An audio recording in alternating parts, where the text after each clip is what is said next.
ympäristöriskeihin varautuminen maatilalla.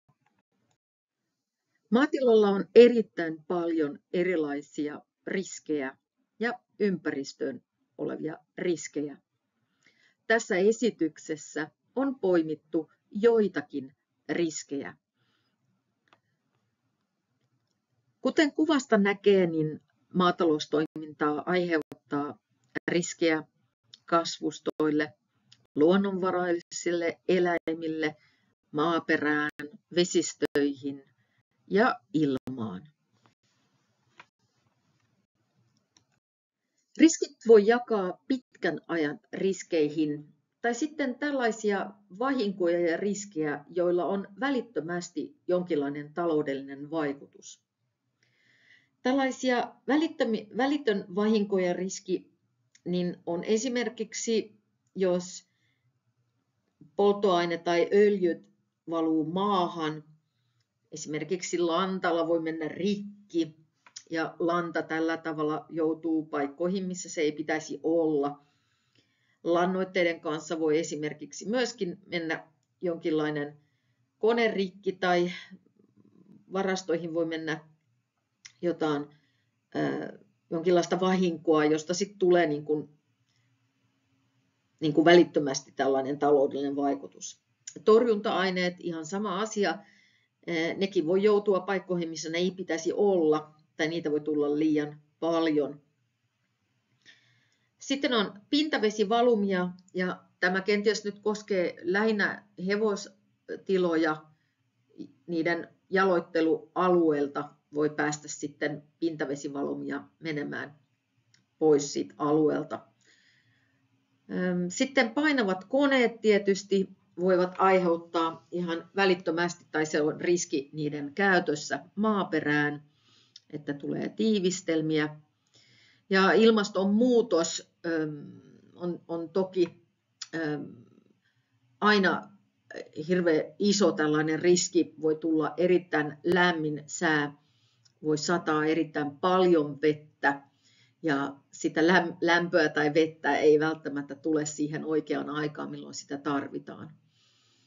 Voi tulla tulvia tai talvellakin voi sataa erittäin paljon lunta, jolloin se on riski muun muassa sitten näiden eläintilojen rakennuksien kattoihin.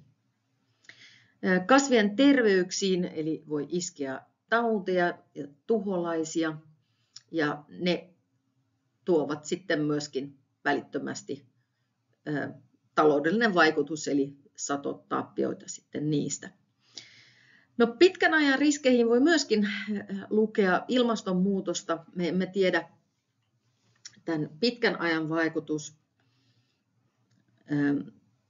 sillä ilmastonmuutoksella maaperän vähentynyt orgaaninen aines on ongelmallista.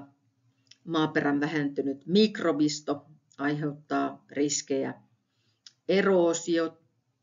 Kasvien ravinneköyhyydestä ei ole laisinkaan paljon puhuttua.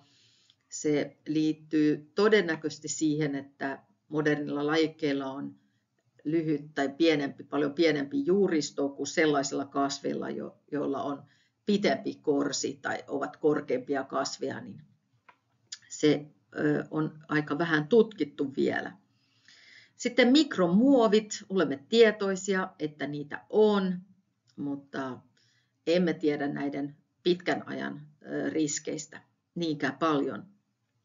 No, sitten on tällaisia uusia lannoitteita, kuten kiertotalouden lannoitteita ja yhteiskunnan liete. Ja näitäkin on vähemmän tutkittu, erityisesti tällaista pitkän ajan tutkimuksia näistä on vähän. Ja luonnon monimuotoisuuden häviäminen, joka luetaan enemmän nyt tällaisen pitkän ajan riskiin, mutta se voi hyvin nopeasti myöskin, tämä ekosysteemi voi muuttua sillä tavalla, että siitä tulee välittömästi taloudellinen vaikutus. Öljy- ja polttoainevahinkoja voi tulla, tai öljyn tai polttoainesäiliöhön voi periaatteessa myöskin sattua ilkivaltaa. Ja Tietysti on lakisääteisiä asioita, mitä pitäisi hoitaa ja ne on kunnossa. Esimerkiksi nyt katoksia ja kiinteää lattialta vahinkoa ei pääse tapahtumaan. Säiliötilassa on tietysti ihan sellainen asia, mitä pitää olla hoidettua. Omavalvontaa, huolellisuus on myöskin hyvin tärkeää, kun säilytetään öljyä ja polttoaineita. Voisi myös pohtia kameran valvontaa tai automaattiset valot näihin tiloihin, missä näitä on. No sitten voi toki siirtyä käyttämään biopolttoaineita ja näiden jäteöljyjen asiallinen varastointi ja hävitys tietysti on myöskin sellainen asia, josta pitää huolta pitää. No, isompia muutoksia, mitä voidaan sitten ottaa käyttöön, on toki, jos siirrytään kokonaan uusiutuvien energioiden käyttöön, aurinko, tuuli, aaltoja ja muitakin löytyy. Ja tässä kannattaa pitää mielessä, että luonto käyttää pelkästään kylmiä energiaprosesseja ja meillä on kyllä varmasti erittäin paljon vielä tehtävää tämän saralta. No, lannoitteita voi jakaa elonperäisiin lannoitteisiin tai sitten meillä on mineraalilannoitteita. Ja jos katsotaan näitä elonperäisiä ensin, niin liian paljon lantaa on nykyään paikoissa, jossa ei ole tarpeeksi tarvittavaa määrää peltoa lannan levittämiseksi ja se tarve on jossakin muualla. Eli kotieläimet on muu paikassa kuin viljapeltoja, jossa niitä voisi ja tarvittaisiin käyttää. Toinen iso riski on eloperäisen lannoitteiden liukenemisen kanssa väärään aikaan kasvun ja ympäristön kannalta. Ja toki iso lantala voi mennä rikki. Meillä ei ole näitä niin kuin Suomessa ollut, mutta esimerkiksi Tanskassa on ollut isoja lietelantaloita, jotka on mennyt rikki. Ennen vanhaa, sanotaan ennen sotia ja sodan jälkeenkin vielä, niin lantaloita katettiin aina.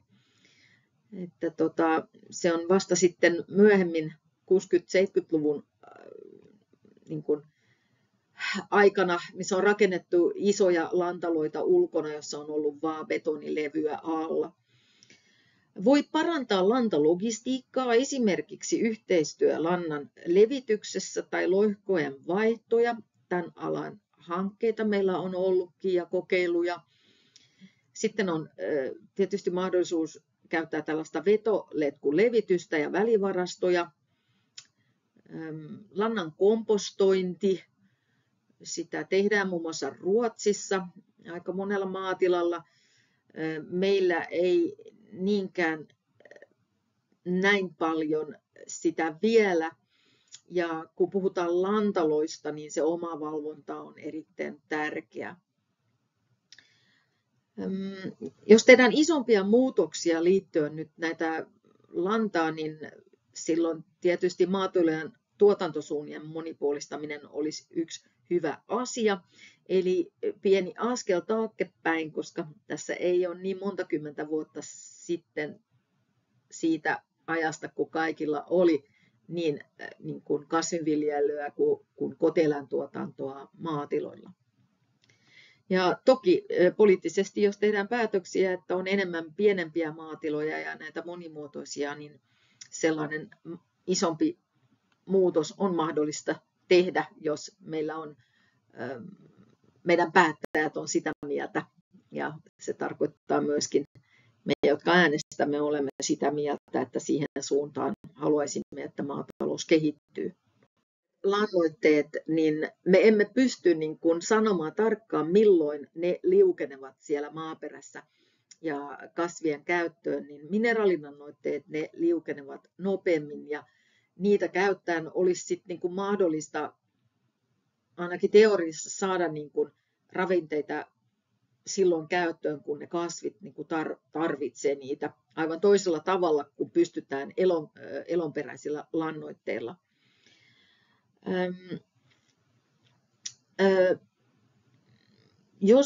Voidaan toki vähentää mineraalilannoitteiden käyttöä ja on kehitteillä ja kehitetty tällaista täsmälannoitusta ja jaettu lannoitus, mitä annetaan tarpeen mukaan ja useammassa erässä. Ne mahdollisuudet on sitten luomutuotanto on yksi mahdollisuus, siinä ei käytetä mineraalilannoitteita. Ja toki hoitamalla maaperää ja sen mikrobisto niin, että se tuottaa kasville tarvittava määrä ravinteita ja se voi vähentää lannoituksen tarvetta. Voi myös käyttää luonnonvaraisia uusiutuvia lannoitteita, esimerkiksi kompostia. Varkausta ei ole meillä tapahtunut Suomessa niinkään, mutta muualla Pohjoismaissa on ollut varkauksia liittyen lannoitteita. Ja lannoitteiden säilyttäminen lukitussa tilassa ja niiden valvontaa voi olla hyvinkin tarpeellista. Se riippuu taas sitten sen maatilan sijainnista aika paljon. No, tällainen isompi muutos voisi olla, jos viljellään viljoilla pidemmällä korrella ja laajemmalla juuristolla. Maatiaisviljat ovat sellaisia ja ne eivät taas siedä mineraalilannoitteita. Että ne ovat alun perin kehittyneet sellaisissa olosuhteissa meillä, jolloin ei ollut mineraalilannoitteita ja ne ovat sitten tottuneet tällaisen eloperäisten lannoitteisiin. Ja 100 vuotta sitten Suomessa ei ollutkaan niin paljon lantaa, että se riitti kaikille pelloille. Niin aika moni meidän viljelykasveissa on tottunut itse hankkimaan tarvittava määrä lannoitteita. Me tiedämme, että kemiallisten torjunta-aineiden käyttö vähentää hyönteisiä ja me tiedämme, että niiden vaikuttavia aineita voi kulkeutua ihmisten vereen, virtsaan ja äidinmaitoon. No, menetelmiä sitten, että vähentää niiden käyttöä on esimerkiksi tällaista integroitua torjuntaa tai täsmätorjuntaa. Toki aineiden asianmukainen käyttö ja tieto aineista ja ruiskuttajan turvallisuus on äärimmäisen tärkeä. Tulisi myöskin tämän käytettävää kalustoa hoitaa ja valvoa sitä ja ruiskun testaus on 3 vuoden välein. Jos siirtyy luomutuotantoon, niin silloin ei käytetä siinä tuotantomuodossa kemiallisia torjunta-aineita.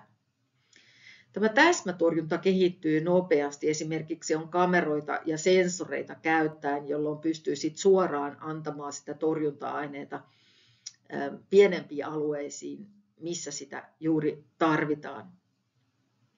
Voidaan myös käyttää luonnollisia torjunta-aineita ja tuholaisten vihollisia, esimerkiksi perustamalla petopenkkejä tai petopunkitkin voi käyttää viljelyksessä. No, isompi muutos sitten olisi, jos me opimme tuntemaan eri rikkakasvien merkitys ja vaikutus maaperässä. Tästä löytyy jonkin verran tietoa, mutta se ei ole vielä niin selkärangassa meillä sisällä, että me ymmärtäisimme täysin, että mitä nämä rikkakasvit siellä pellolla haluaa meille sanoa. Yleensä se on, että siellä on jonkinlainen virhe tai jonkinlainen väärä tasapaino siellä maaperässä ja miksi ne rikkakasvit ovat juuri siinä sitten ja yrittää parantaa sitä asiaa. Eli korjaamalla tällainen perusongelma niin voidaan vähentää myöskin rikkakasvien määrä. Ja matkimalla ja ymmärtämällä luontoa ja kasvit, niiden vuorovaikutus paremmin, niin me pystyttäisiin myöskin vähentämään tällaisten torjunta-aineiden käyttöä. Ilmastonmuutos, tulvat, isot lumimäärät, myrskyt, erittäin lämmintä säätä, nämä kaikki vaikuttavat meihin niin kuin viljelyyn ja tulee satotappioita.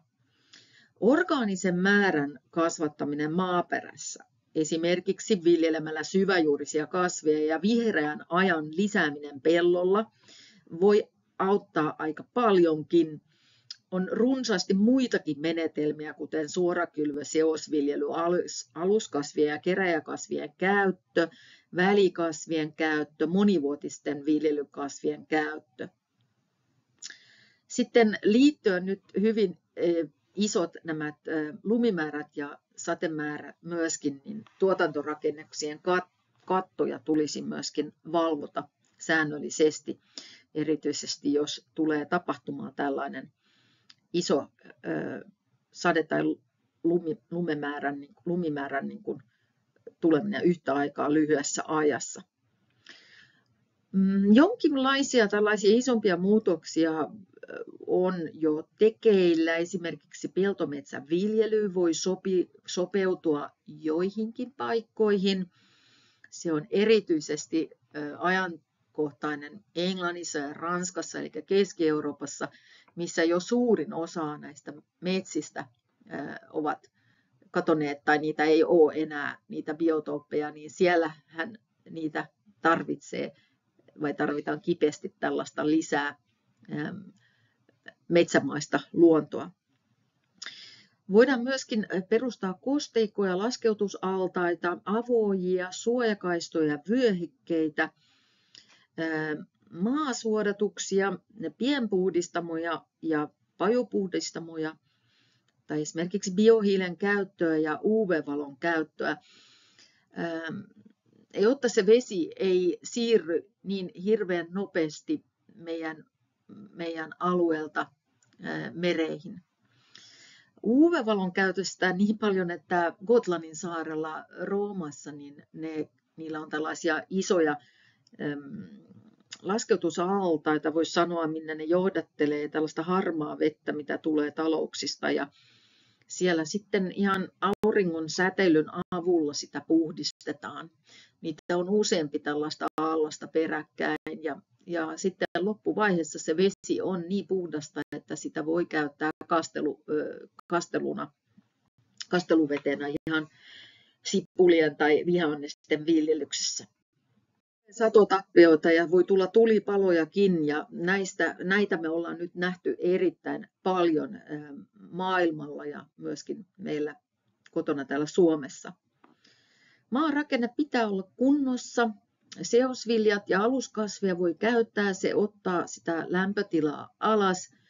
Ja syväjuuristen kasvien viljelyhän on hyvä, koska ne voi sitten hankkia sitä kosteutta kasvi tuolta syvemmältä. Ja syysviljojen viljely on toki myöskin hyvää, mutta aina sitä ei pysty niin kuin syysviljelyyn, että riippuu taas, että miten kosteita pellot on, että millä tavalla pystyy sitten liikkumaan koneiden kanssa pelloilla. Sadetus toki sellainen mahdollisuus on, jos on vesistöä lähellä. Ja kasvihuoneviljelyhän on myöskin yksi menetelmä, millä voidaan säätää paremmin näitä sääolosuhteita. No, isompi muutos voisi olla, jos muuttuisimme viljelemään geneettisesti monimuotoisia kasveja.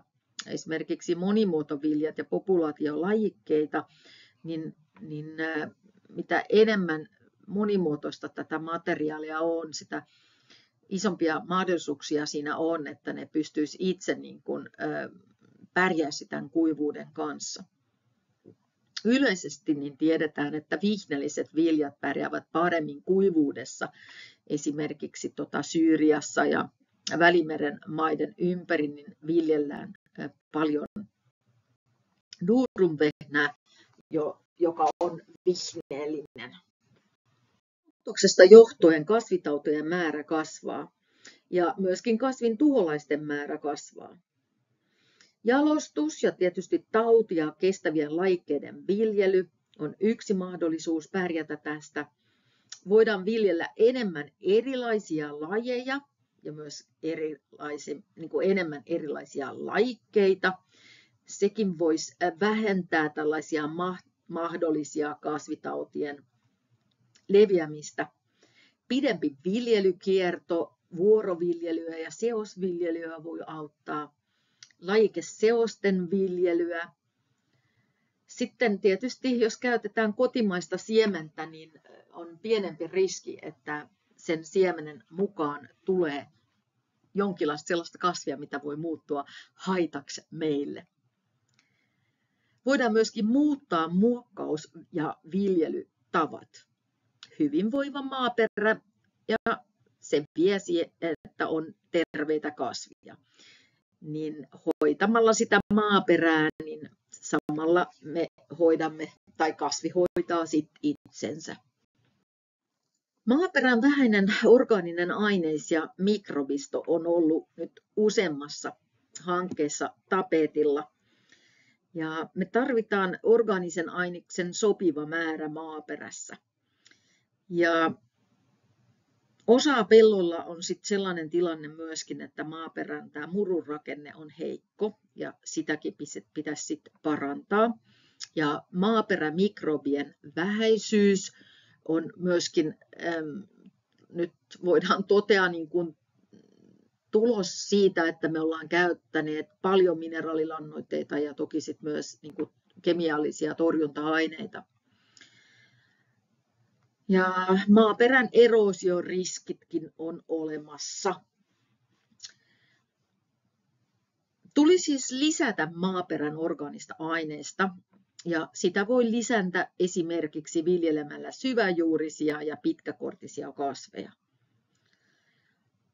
Voidaan viljellä enemmän monivuotisia kasveja, voidaan lisätä talviaikainen kasvipeitteisyys, suorakylvö, voidaan perustaa suojakaistoja vesistöihin päin ja luoda kosteikko- ja laskeutusaltaita. Nämä kosteikot ja laskeutualtaat taas vähentävät sen eroosioriskin ja vähentää sitä, että ravinteita, jos niin kuin on päässyt eroosiota tai liukenemaan ravinteita vesistöihin niin, että valtaojien kautta, että ne ei suoraan menisi sitten vesistöihin, vaan olisi erilaisia kosteikkoita ja laskeutusaltaita, jossa sitten niitä ravinteita kertyisi siihen. Nämä koneet ovat tosi vaikea ja kipeä asia nykyään maataloudessa, koska se on tiivistänyt sitä maaperää. No, tietysti koneiden ja laitteiden oikea hoito on niin kuin A ja O tässä asiassa. Voidaan myöskin käyttää tällaista kaistamuokkausta, englanniksi stripe till, ja on olemassa myöskin esimerkiksi Camelon systeemi, joka on yhdistelmätekniikka. Jos ottaa niitä käyttöön, niin ei tarvitse monta kertaa sitten ajaa samalla lohkolla. Toinen iso riski nyt meidän modernien ja uusien koneiden kanssa on, että datassa voi olla virheitä.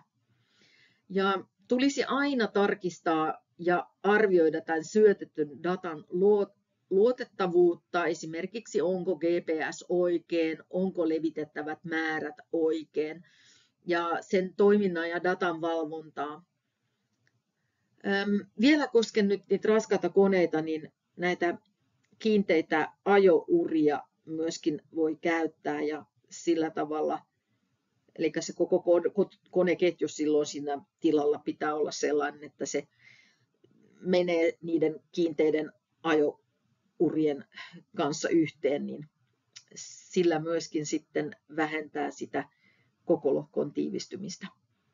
Droonien käyttö tulee varmasti muuttamaan melko paljon. Tätä nykyään sitä ei ole luvattu niin monessa maassa, esimerkiksi Italiassa ja myöskin Liettuassa ne ovat jo käytössä. Latviassa ne on ollut koekäytössä, Viroon niillä on tänä kesänä tulossa koekäyttöön ja lakimuutosta tehdään Virossa niin, että mahdollisesti jo tänä kesänä saadaan myöskin droonit käyttöön torjunta-aineiden tai lannoitteiden käytössä. Ja Suomessa on tänä vuonna myöskin tällainen koelupa annettu, että saa tätä kokeilla. Jos, ja varmasti sanotaan näin, että kun nämä tulee käyttöön, niin silloinhan se ratkaisee aika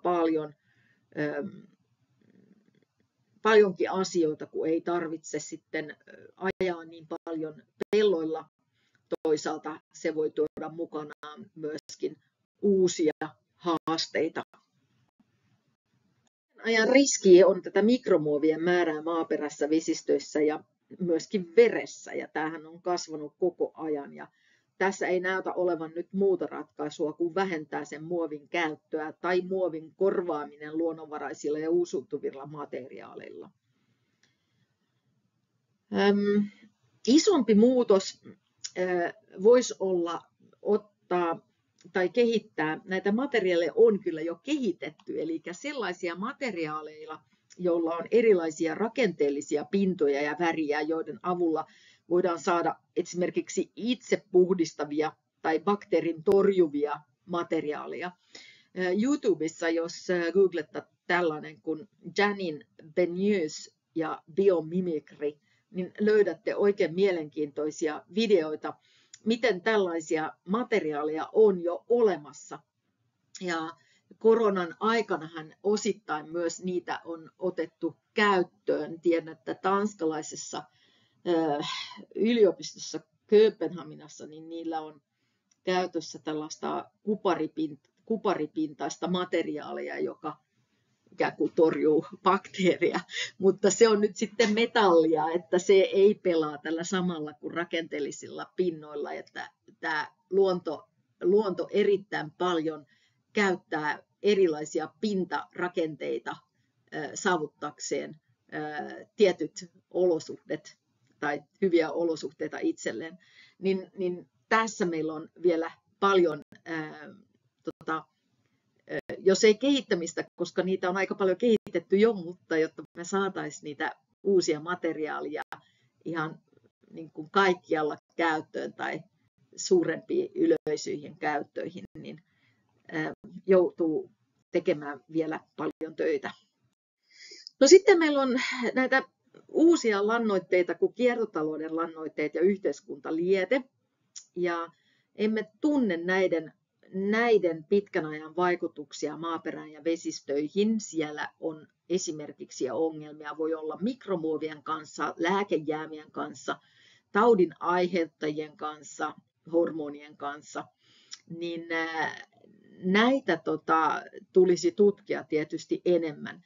Ja näissä asioissa myöskin tulisi ottaa jonkinlainen yhteiskuntavastuuta näistä, että ei voisi olettaa, että yhteiskunnassa käytetään jotain ja että niitä voisi sitten niinku suoraan hyödyntää maataloudessa, vai se voi kyllä viedä sitten vielä suurempiin haasteisiin, jos sillä tavalla toimitaan.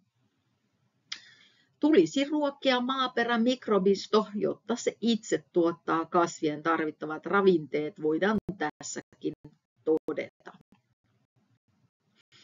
Luonnon monimuotoisuus on myöskin vähennyt, ja sehän on ihan perusheinää tuolla ala-asteella jo, niin kerrotaan meille tästä ekosysteemistä ja miten me kaikki olemme riippuvaisia toinen toisistamme. Ja tätä nykyään meillä on liian vähän erilaisia lajia ja lajikkeita viljelyksessä Suomessa. Me voisimme paljon enemmän viljellä erilaisia lajeja ja lajikkeita. Meillä on myöskin maatalousmaisemissa liian vähän ja huonoja luonnonvaraisten lajien elinolosuhteita, eli on olemassa sellaisia lajeja, jotka perinteisesti ovat heidän elinolosuhteet ovat ollut niin kuin maisemassa. No yksi esimerkki voisi ihan ottaa sitä käärmettä. Mä en tiedä, haluaako käärmettä joku takaisin peltoihin, mutta sehän nyt sitten taas syö hiiriä, että kun yhtä ekosysteemiä ollaan, niin käärmestähän on tullut nykyään ihan metsäeläin, että eihän niitä enää sillä tavalla näe peltomaisemassa kuin esimerkiksi 30-40 vuotta sitten. Luonnonmukainen tuotanto on hyvä tapa edistää luonnon monimuotoisuutta. Viljelylajien monipuolistaminen, esimerkiksi enemmän vihanneksia, marjoja tai hedelmiä voisimme viljellä. Meillä on varmasti paljon vielä opittavaa vihanneksien suhteen, että saataisiin niitä niin kuin yhä enemmän erilaisia vihanneslajia ja lajikkeita ja viljelyyn ja kaupoihin. No sitten ihan nämä avuojien, kosteikkojen ja pienvesistöjen perustaminen, niin sillä saadaan helposti myöskin lisätty sitä luonnon monimuotoisuutta. Ennen oli avuojia kaikkialla meidän pelloilla ja keväällä ne oli vettä täynnä ja erittäin paljon esimerkiksi sammakoita pääsi lisääntymään ja ne olivat sitten omaltaan niin kuin ruokaa petolinnuille. Ja tätähän meillä enää ei ole, eli niiden kanta on hirveän paljon vähentynyt. Toinen eläin, joka käytti niitä avuojia, ehkä me emme ollut tietoisikaan siitä, on, että himalaiset, niin ne tarvitsee talvehtiakseen tällainen pohjoisrinne. Ja ojien niin kuin ojasivulla, niin siinä oli hyvä sellainen rinne ja varmasti löytyy niitä pohjoisiakin, jonne sitten tämä emo pääsi talvehtimaan. Enemmän siis ruokakasveja tarvitaan myöskin pölyttäjille ja luontohan tarjoaa ruokakasvia, jos on ravinneköyhä maa. Ravinneköyhässä maassa kasvaa kukkivia kasveja ja tällaisia kukkivia kasveja ovat ruokakasveja meidän pölyttäjille. Nykyään niin meillä on niin paljon ravinteet, jotka ovat liukeneet pelloista pientareihin, että pientareet ovat valtaneet tällaisia heinäkasveja ja siellä on hyvin vähän tilaa näitä kukkivia kasveja varten. Ne eivät pidä ravinteista, erityisesti typestä. Ja jos siellä on paljon typeä sitten siellä pientareilla, niin silloin sinne ei tule näitä kukkivia kasveja, jotka ovat ruokakasveja pölyttäjille. Tässä on myös tapahtunut toinen iso muutos vähän eri paikoissa, eri aikaan varmasti. Itse olen Itä-Uudenmaalta kotoisin ja meillä oli 70-luvulla lopetettiin jokivarsien heinien niittoa, eli kerättiin myöskin luonnonvaraista heinää lehmille ennen vanhaa, mutta 70-luvun alussa tätä lopetettiin meidän maatilalla. Ja vaikka jatkettiin kyllä pientareiden niittämistä, niin sitä heinää enää sitten ei kerätty rehuksi pientareilta. Ja tällä tavalla sitten niitä ravinteita ei saanut poistettua enää pientareilta, jolloin ne heinäkasvit valtasivat sitä sen sijaan, että siellä olisi ollut näitä kukkivia kasveja pölyttäjille. Voisimme myös luoda uusia perinnemaisemia laiduntamalla esimerkiksi pieniä metsiköitä, jotka ovat laitumien yhteydessä saaria, pientareita, niittämällä luonnonheitää ja hyödyntämällä lehdeksiä. Samalla me saataisiin sitten tällaista ilmaista rehua meidän eläimille. No, tämä ei ole niin yksiselitteistä ja helppoa, mitä sitä voisi kuvitella, että yleensä tällaista luonnonvaraisella heinällä niillä ei ole yhtä hyvää D-arvoa, eli sulatusarvoa esimerkiksi naudalle, niin eivät välttämättä sitten kumminkin ole hyvä ratkaisu kaikille, mutta toisaalta niillä voi olla enemmän mineraalia, että me voitaisiin kenties saada niitä mineraalia ihan tällaista luonnonvarasta heinästä. Tätä ei ole tutkittua, eli me tarvitaan tutkimusta tällaisesta asiasta.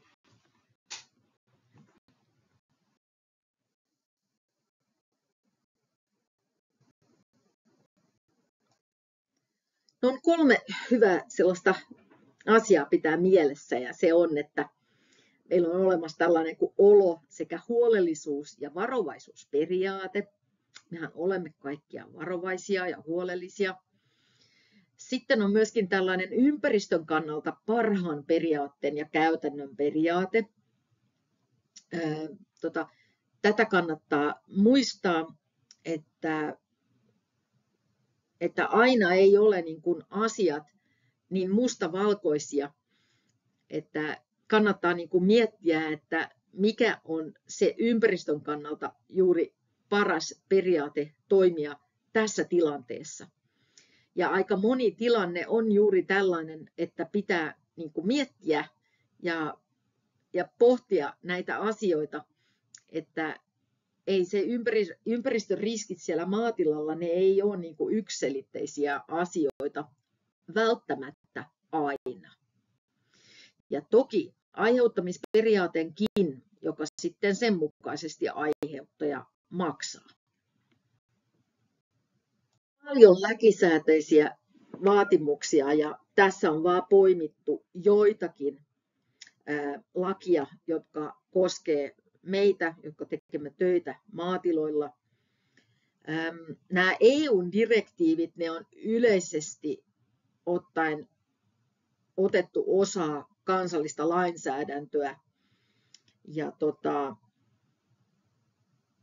tällä tavalla ne tulee niin kuin meillä hoidettua sen meidän olemassa olevien lakisäätöksien kautta. EUn asetukset, ne ovat sitovia sellaisenaan kaikille jäsenmaille. Eli niitä ei tarvitse erikseen mitenkään tuoda siihen omaan lainsäädäntöön.